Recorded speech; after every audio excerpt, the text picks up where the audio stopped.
हरि सुंदर नंद मुकुंद हरि नारायण हरि ओम। हरि सुंदर नंद मुकुंद हरि नारायण हरि ओम। देखिए कितना सुंदर प्रसाद है। ताली बजाई है ना ऐसे भजन के बिना 2 घंटे तक 2-3 घंटे आराम से कथा में मन लगा रखे हैं। सदैव ऐसे भगवान की गाइस देखिए आज भागवत कथा का दूसरा दिन। ये है मेरी बहना और ये है रानी और ये हूँ मैं और हम सब जा रहे हैं भागवत कथा के दूसरे दिन के लिए गाइस। और ये देखिए मेरी बहना है और हम सब जा रहे हैं भागवत कथा में क्योंकि हमारे छोड़ने ओढ़ने वाले सब चले गए थे अपने अपनी ड्यूटियों में। तो हमने सोचा आज हम पूरा अपने ही कन्वेंशन से चले जाएं। तो अब हम जा रहे हैं। देखिए ये हम दोनों हैं। मानता है प्रभु मैंने आज गंगा जी को जल चढ़ा दिया है, एक लोटा है उसी गंगा का जल उसी गंगा में चढ़ा करके अपने को धन्य मानता है। गुरुदेव आप जैसे ज्ञानियों को हम कुछ कह करके अपने को धन्य मानते हैं, न कि आपका ज्ञान का कोई सीमा नहीं। आप गुरुदेव आप तो परम ज्ञाता हैं। प्रणीतम भवता येन पुमान येद परावरम। गुरुदेव आप यहाँ आए नहीं हैं, भगवान ने आपको भेजा है लगता है। क्यों गुरुदेव तुम ही ब्रह्म विदाम श्रेष्ठ। आज मेरे घर ब्राह्मण आए हैं, मैं धन्य हो गया हूँ। गुरुदेव संस्कारान कर तुमर हसी बालयोर रनयोर नृणाम। मेरे घर लाला हुआ है, उसका जात नामकरण संस्कार कर दीजिए। गर्गाचार्य जी ने कहा नहीं नहीं महाराज, यदो नाम अहमाचार्य ख्यात भुवि सर्वतः। देखो नंद बाबा मैं तो यदुवंशियों का पुरोहित हूँ, मथुरा वासियों का गोकुल वासी का पुरोहित नहीं हूँ। और श्रुतम मया संस्कृतम के, यदि मैंने तुम्हारे पुत्र का संस्कार कर दिया तुम्हारे कहने पर भी, तो मैंने सुना है कंस तो महाराज गोकुल में सब बच्चों को मारने के लिए प्रयत्न कर रहा है। और जैसे मैं नामकरण तुम्हारे लाला को करूंगा तो कंस विश्वास कर लेगो।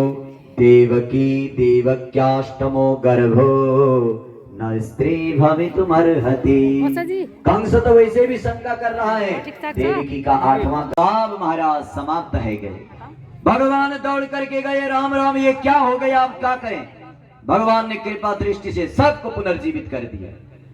भगवान ने देखा कि वृंदावन में अमृत होना चाहिए था, ये जहर कहां से आ गया।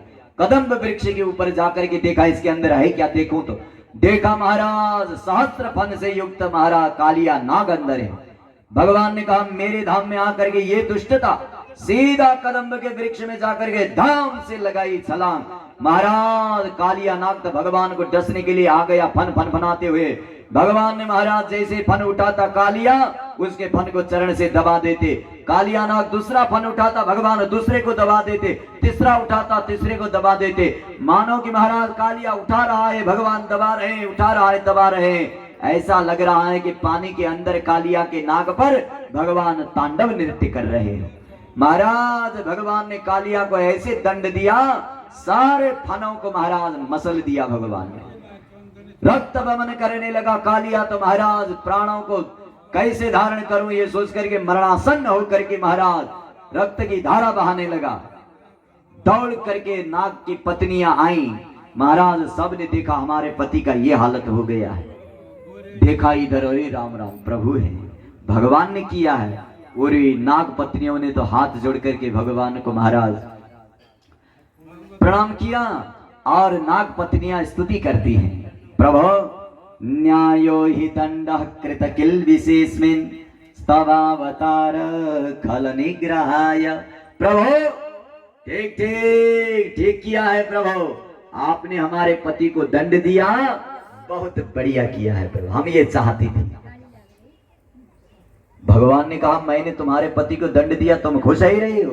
अरे प्रभु बहुत खुशी है रही, गजब कर दिया प्रभु।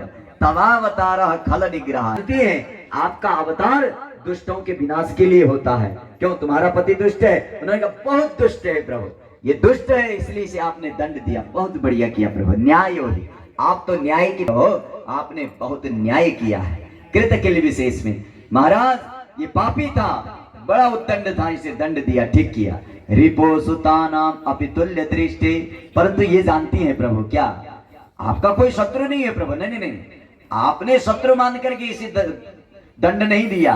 आपके लिए तो कोई शत्रु मित्र आदि है ही नहीं प्रभु। जो दुष्ट है उसे आप दंड देते हैं। धत से दमम फलमेवानुशंसा, प्रभु आपका अवतार ही दुष्टों के विनाश के लिए होता है, इसलिए प्रभु आपने इसे दंड देकर के ठीक किया है। ये दंड का अधिकारी है प्रभु। अनुग्रहो यम भवतः कृतो हि न, हम ये जानती हैं भगवान का क्रोध भी प्राणियों के कल्याण के लिए होता है। क्रोधोपि तेनुग्रह एव सम्मतः, आपका तो क्रोध भी महाराज कृपा है प्रभु। आपने तो इसे दंड नहीं दिया है, इसे तो हम तो अनुग्रह मानती हैं प्रभु। अरे प्रभु क्या बताएं, आज हम इतनी गदगद हैं। भगवान ने कहा तुम्हारा पति प्राण त्याग रहा है, तुम गदगद हो रही हो। नागपत्नी कहती है बहुत प्रसन्नता है प्रभु। क्यों? नागपत्नी कहते हैं हाय राम, हमारे पति ने भी किसी जन्म में तपस्या किया है, लगता है तपः सुतप्तम किमनेन पूर्वम, न जाने हमारे पति ने इतना तपस्या कब किया होगा। प्रभु आज जो आपको पा गया है, बड़े बड़े अमलात्मा विमलात्मा ऋषि महर्षि आपको नहीं पाते हैं प्रभु, इसने तो आपको पा लिया है। निरस्तमानेन, भगवान ने कहा मैंने तो इसे दंड दिया है, कहां इसने मुझे पाया। नागपत्नी कहती है प्रभु हरे राम राम, दुनिया आपके चरण में एक बार महाराज नजर डालने के लिए तरसती है। मेरे पति के तो 1000 सर थे, आपने 1000 ही सरों पर चरण रख दिया है। बताओ प्रभु इससे बड़ी कृपा और क्या हो सकती है। एक भी सिर नहीं बचा हमारे पति का जिसमें आपके चरण स्पर्श न हुई हो। अरे राम राम, इतनी बड़ी कृपा आज तक संसार में किसी पर नहीं हुई, आपने इतनी बड़ी कृपा की है प्रभु। लगता है हमारे पति ने इस जन्म में तो नहीं, किसी न किसी जन्म में आपकी खूब तपस्या की है, लगता है तभी तो आपके चरण अपने सर के ऊपर रख पाया है। भगवान ने कहा तुम्हारी इस स्थिति को देख करके मैं बहुत प्रसन्न हूं, मांगो देवी क्या चाहती हो। नागपत्नियों ने कहा नहीं नहीं नहीं प्रभु, न नाक पृष्ठम न सार्वभौमम, हमें न स्वर्ग चाहिए न सार्वभौम राज्य चाहिए, न प्रभु रसाधिपत्यम न रसाधिपत्य, कुछ भी नहीं चाहिए। फिर प्रभु वांसंति यत पाद रजः प्रपन्ना, बड़े बड़े ऋषि महर्षि आपके पाने के लिए तपस्या करके वो कुछ नहीं मांगते, वो तो केवल आपके चरणों की धूल मांगते हैं। हम कहाँ मांग लेंगे प्रभु, नहीं मांगेंगे। भगवान ने कहा मांगना पड़ेगा। देवियां कहती हैं देना चाहते हो प्रभु, भगवान कहते हैं तुम्हारी स्तुति में प्रसन्न हो, मांगो। अनुग्रहीस्व भगवान प्राणास्त्यजति पन्नगः, यदि आप देना ही चाहते हो प्रभु हमें दे करके क्या करोगे। नारियों के लिए यदि पति नहीं रह गया तो संसार सर्वस्व होने पर भी कुछ नहीं है प्रभु। जब पति नहीं रहे तो नारियों के लिए संसार पूरा अधूरा है प्रभु। एक कुलीन नारी यही चाहती है कि महाराज पति हो तो सर्वस्व है, पति नहीं है तो कुछ भी नहीं है, और सारा सुख सुविधा आदि से क्या करेंगे जिस ये भाग्य में पति न हो। प्रभु यदि देना ही चाहते हो हमारे लिए स्वर्ग सार्वभौम जो कुछ भी है हमारा पति है, पति को ही दे दीजिए। क्या दो?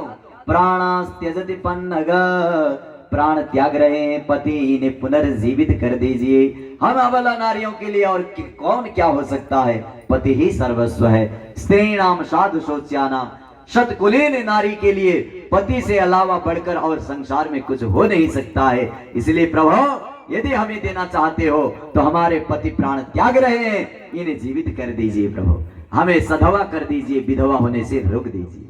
भगवान ने स्पर्श किया, कालिया महाराज स्वस्थ हो गया।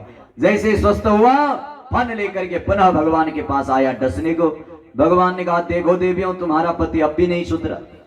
कालिया ने कहा प्रभु मैं सुधरने वाला नहीं हूं। भगवान ने कहा क्यों? कालिया कहता है प्रभु अनुग्रहम निग्रहम हुआ मन्ने तद विधेहिनः, चाहे आप मुझे प्राण दंड दीजिए चाहे जीवित कर दीजिए, ये कोई परवाह नहीं है। भगवान ने कहा क्यों भाई? कालिया ने कहा प्रभु आपने मुझे दंड क्यों दिया? भगवान ने कहा तूने मेरे कुंड को सारा जहरीला बना दिया, इसीलिए तुझे दंड दिया है। कालिया हंसने लगा, प्रभु भवानी ही कारणम तत्र, मैंने नहीं बनाया है जहरीलिया, फिर किसने बनाया? इसमें जहर किसने डाला? कालिया ने कहा जिसने मेरे मुंह में जहर डाला उसी ने डाला होगा इसमें भी जहर। भवानी कारणम तत्र, सर्प की सृष्टि किसने की है प्रभु? आपने। हम सर्पों के मुंह में जहर किसने डाला है? आपने।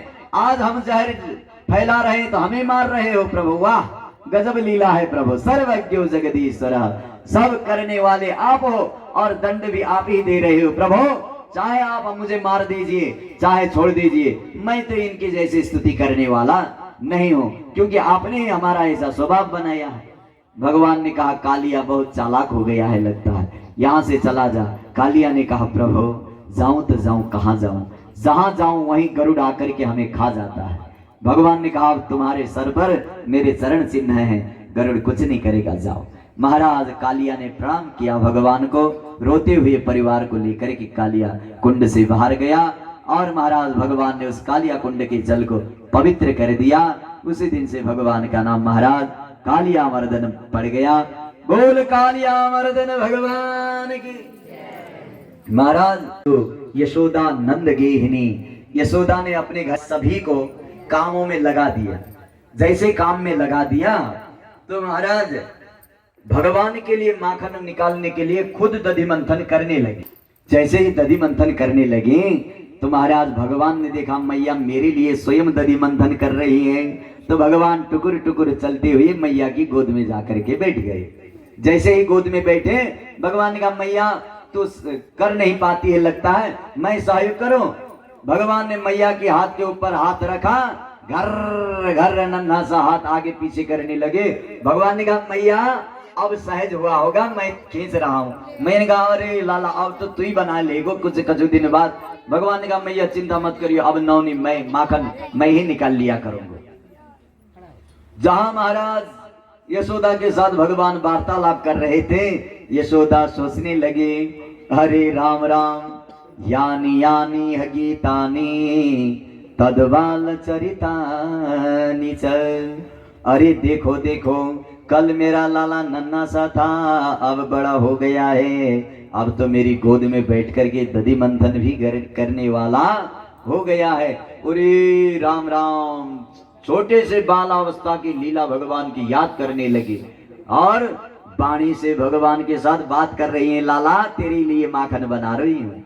महाराज मन से भगवान की बाल लीलाओं का चिंतन कर रहे हैं, वाणी से भगवान के साथ बात कर रहे हैं और हाथ शरीर से भगवान के लिए नवनीत माखन निकालने के लिए कर्म कर रही हैं। मनसा कर्मणा वाचा, मन से चिंतन, वाणी से वार्ता, हाथ से कर्म, तीनों रूप से प्रभु के लिए कर रही है। महाराज जैसे कर रही है भगवान ने देखा ओहो क्षौमंबा सह पृथुकटटिते बिभ्रति सूत्र नद्धम। माता महाराज मेरे प्रेम में विभोल होकर के मेरे लिए कर्म कर रहे हैं। भगवान को जब पता चला, भगवान ने सोचा माता को ज्यादा प्रेम में डुबाना ठीक नहीं है, तो क्या करें। महाराज तुरंत भगवान ने कहा मैया एक बात बताइयो। मैया ने कहा क्या बताऊं। भगवान ने कहा पुत्र नहीं, भगवान ने कहा मैया पूरी संसार में सबसे प्रिय वस्तु क्या लगता है तुम्हें। यशोदा ने कहा लाला संसार में सबसे प्रिय तुमसे अलावा कौन लगेगा मुझे, जो मेरे प्राण हो तुम।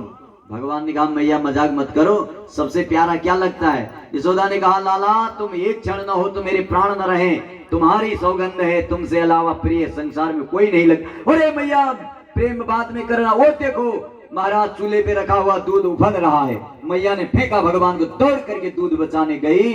भगवान ने कहा यही है प्रेम। महाराज सामने सिलबट्टा था, कहीं मेरा सर लगा नहीं।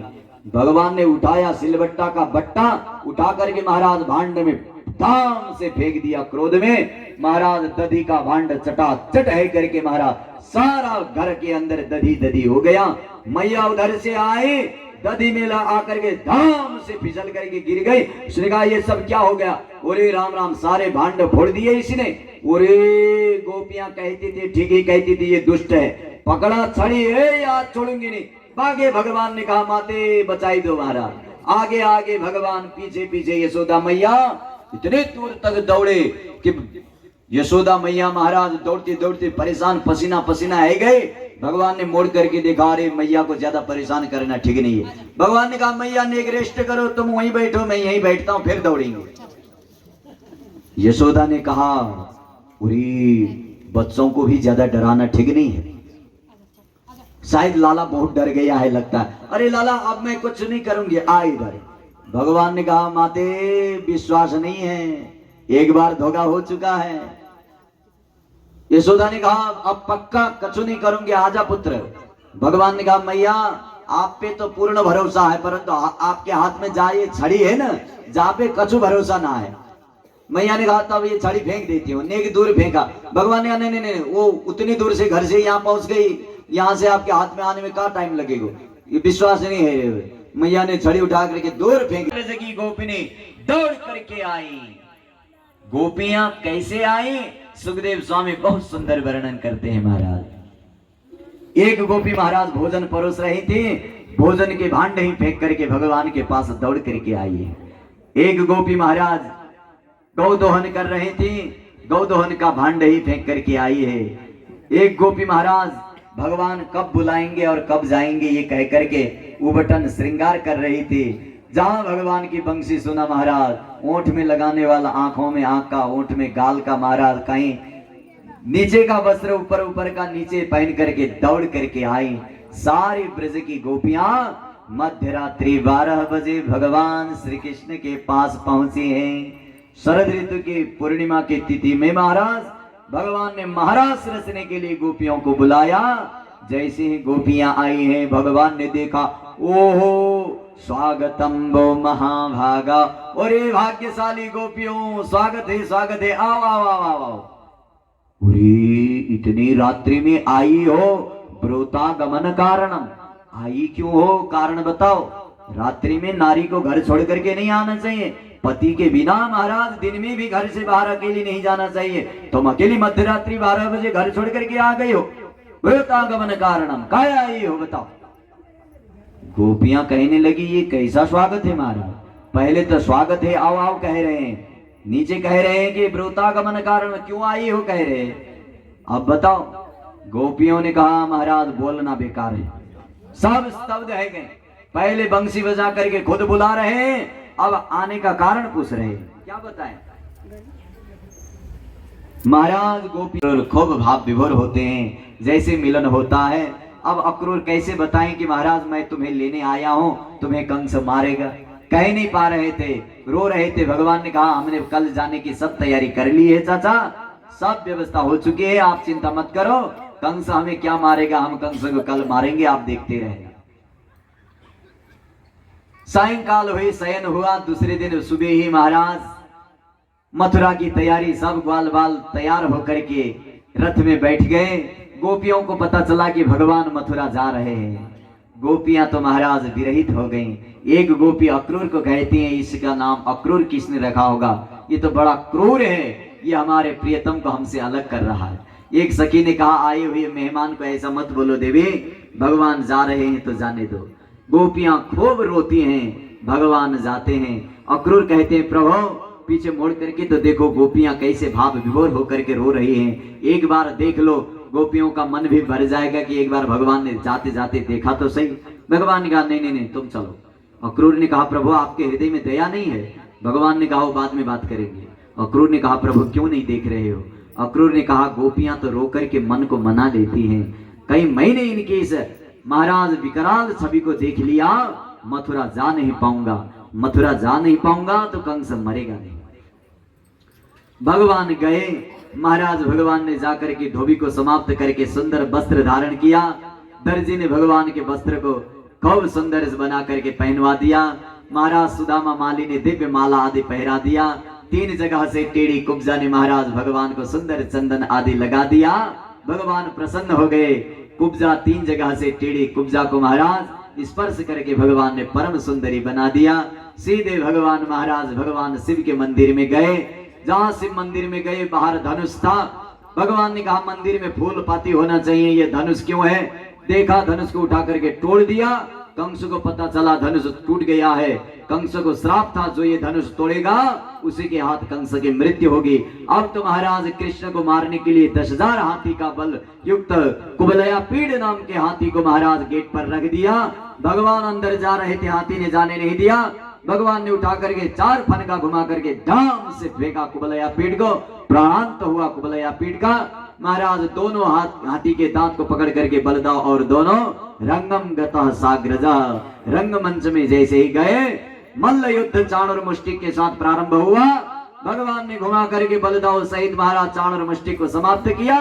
बड़बड़ा रहा था कंस ऊपर बैठा हुआ। भगवान ने लगाई छलांग, फेंका मुकुट समा पकड़ा केस, महाराज धाम से फेंका युद्ध मैदान में। कंस का प्राणांत हो गया। बोल कंसारी भगवान की। सदैव सभी का मंगल हो। सभी लोग एक बार फिर ताली बजा दीजिए। ये आपने अपने लिए ताली बजाई है ना। ऐसे भजन के बिना 2 घंटे तक 2-3 घंटे आराम से कथा में मन लगा रखे हैं। सदैव ऐसे भगवान की कथा में मन लगा रहे है ना। भजन आदि तो हम सुन लेते हैं, कई कथाओं के प्रसंगों को नहीं सुन पाते हैं, इसलिए हम सोचते हैं कि कथाएं अधिक से अधिक हो और प्रसंग भी शगभर सभी प्रसंग को स्पर्श करें, क्योंकि कर्ता परिवार भी इतनी श्रद्धा भक्ति के साथ लगा रहे हैं। हम खाली इधर महाराज और ही ढिढोरा पीटते रहे, उनका पुण्य है ना।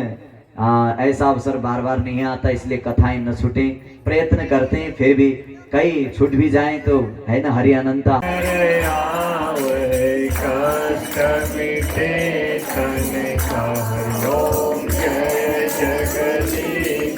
जगदीश्वर प्रभु सबके स्वामी हरि ओम जय जगदीश हरे। तुम करुणा के सागर, तुम पालन करता स्वामी, तुम करता। मैं मूर्ख कल कामी, मैं सेवक प्राणी, कृपा करहु भरता। हरि ओम जय जगदीश हरे। तुम हो एक गोचर सबके प्राणपति, स्वामी सबके आधार पति। तिस विध मिलहु दयामय, तिस विध मिलहु दयामय। प्रभु को मैं कुमति, हरि ओम जय जगदीश हरे। दीन बंधु हरता ठाकुर तुम मेरे, स्वामी रक्षक तुम मेरे। अपने हाथ उठाओ, दया कर चरण लगाओ। द्वार परम तेरे, हरि ओम जय जगदीश हरे। विषय विकार मिटाओ, पाप हरो देवा, स्वामी कष्ट हरो देवा।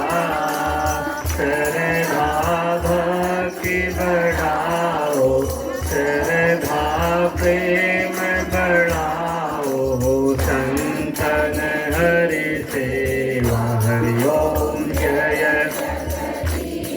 हरे। तन मन भागवत गीता का 4था दिन। तो आज हम आए हैं, अब हम जा रहे हैं घर। ये तो ये है मेरी मौसी है, और ये मेरी बहना, दूसरी वाली बहना नहीं आई, ये मेरी मौसी है और ये बहन है। और आज हम जा रहे हैं भागवत कथा से। भगवान की कृपा आप पे भी बने रहे हमें, और अब हम जितने दिन भी यहाँ पे रहेंगे गाइस, आपका भी हम भागवत पुराण का, आपको भी कथा पारायण का दर्शन कराते रहेंगे। देखिए लोग सारे लोग आ रहे हैं, जा रहे हैं, और भाऊ भी हैं। गा रहे तो इन्हीं शब्दों के साथ आज हम भागवत कथा की तीसरा दिन है। अपने बेटे को मनाती हूँ कि कल वो रुकेगा कि नहीं रुकेगा। नहीं तो मेरा मन नहीं कर रहा है भगवान का पाठ छोड़ने से। देखो मेरे आँख में आंसू भी आ गए हैं। परमात्मा का ध्यान सबको करना चाहिए, प्रेम से भी और अपनों के लिए भी। और तो गाइस आप पर ये सब की परमात्मा के, तो इन्हीं शब्दों के साथ हंसते रहिए, मुस्कुराते